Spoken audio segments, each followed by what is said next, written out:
Okay everybody, so today we're going to make a very simple but very effective antenna for the 4 meter band, which is 70 megahertz, 70 megahertz. And all you need is a length of a RG58 coax. You can buy this extremely cheaply. I think I paid about £11 for a big massive roll of it, so I can make multiple different antennas for different bands. But basically this one is a half wave end-fed dipole antenna. It's literally made entirely from RG58 and a former tube for your air choke. I 3D printed this. This is a 50mm 5cm tube. Basically all you have to do is here is the inner core of a coax.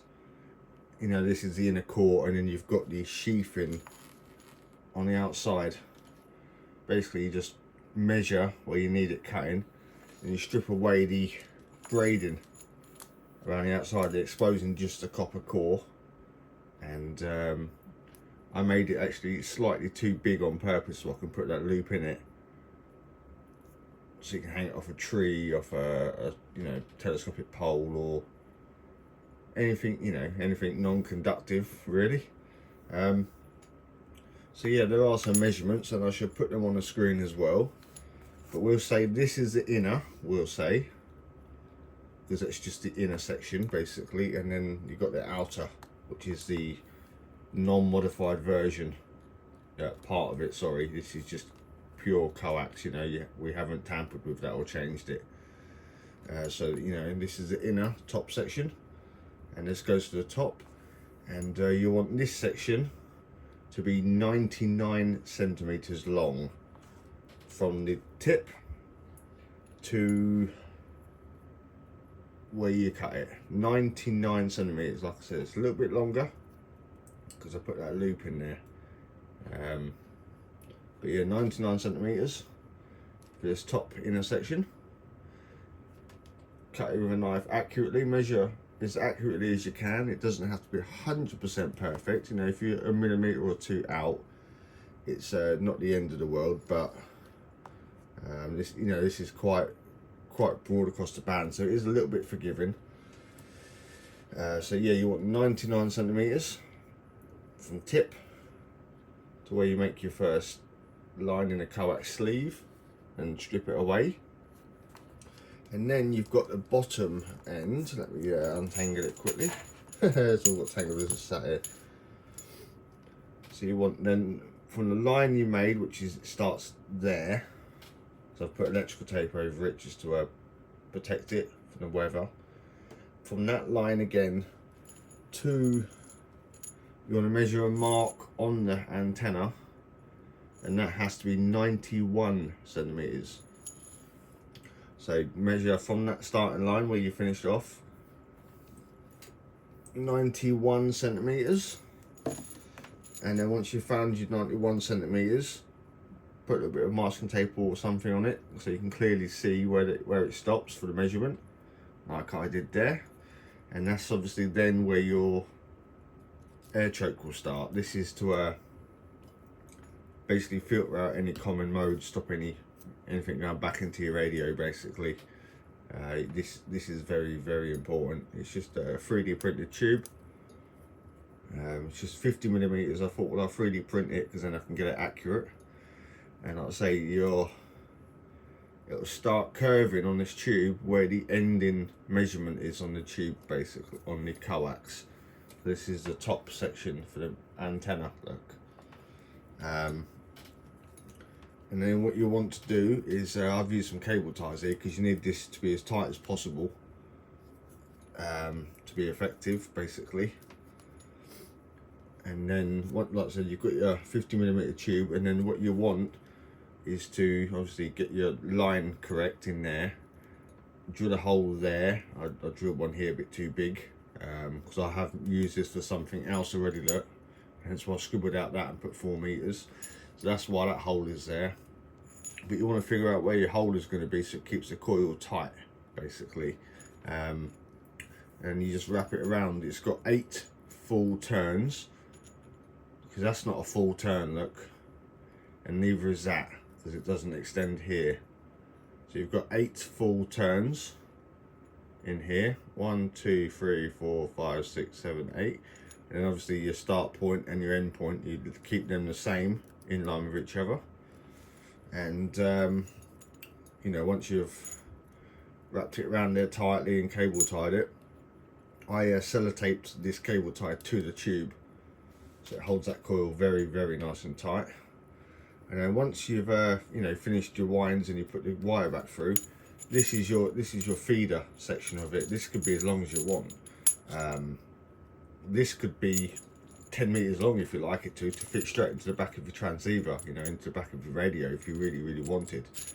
The only important measurements are obviously the lengths that you chop, the coax, and then the length from the chopped section to the tube, and then obviously the choke has to be accurate amount of turns. But after that, as soon as you've got to there, this is not important. This is just your feed line from your radio, basically. I've kept mine short because this is RG58 coax.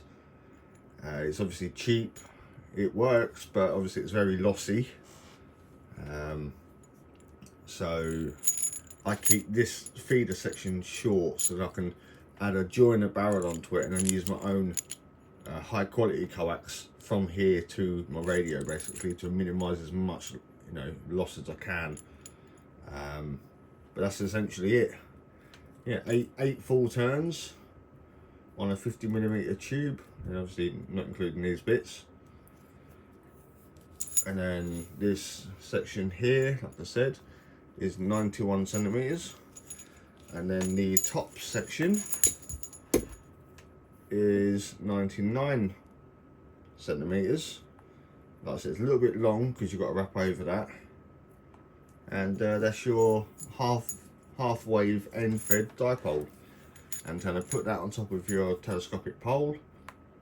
Yeah, obviously anything non-conductive, and get it as high as you possibly can. And then there's your antenna for the 4-meter band. You know, 70 megahertz, 70 megahertz.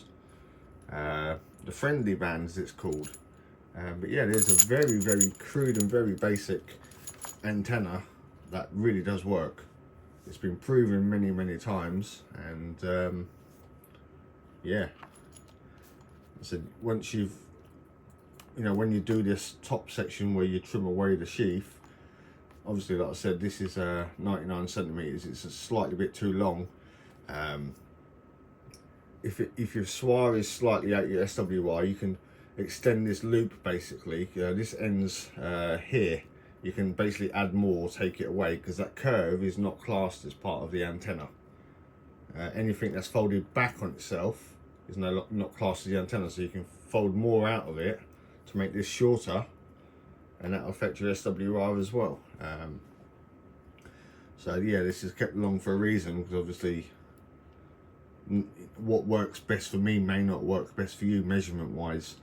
So you want to leave a little bit there, keep a bit on there too long, and use either an antenna analyzer or a SWR meter to, you know, tune this in.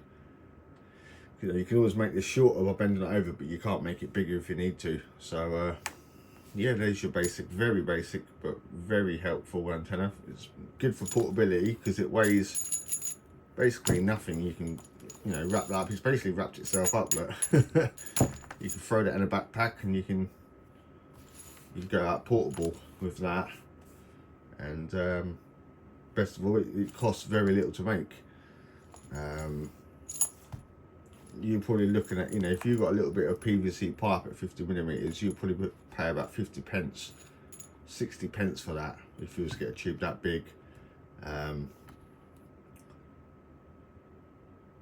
this is what, 10 centimeters long, and then you've got a bit of coax. I mean, yeah, you have to pay 10, 11, 12, 13 pound for the reel of it, but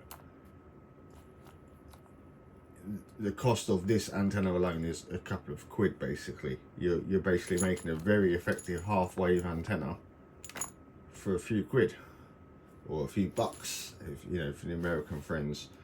So I will be keeping this, and this is when I go out caravanning basically with my partner in the summer. So there we go, guys. Simple to do, simple to make. I'll leave the measurements on the screen as I did, and have fun, guys.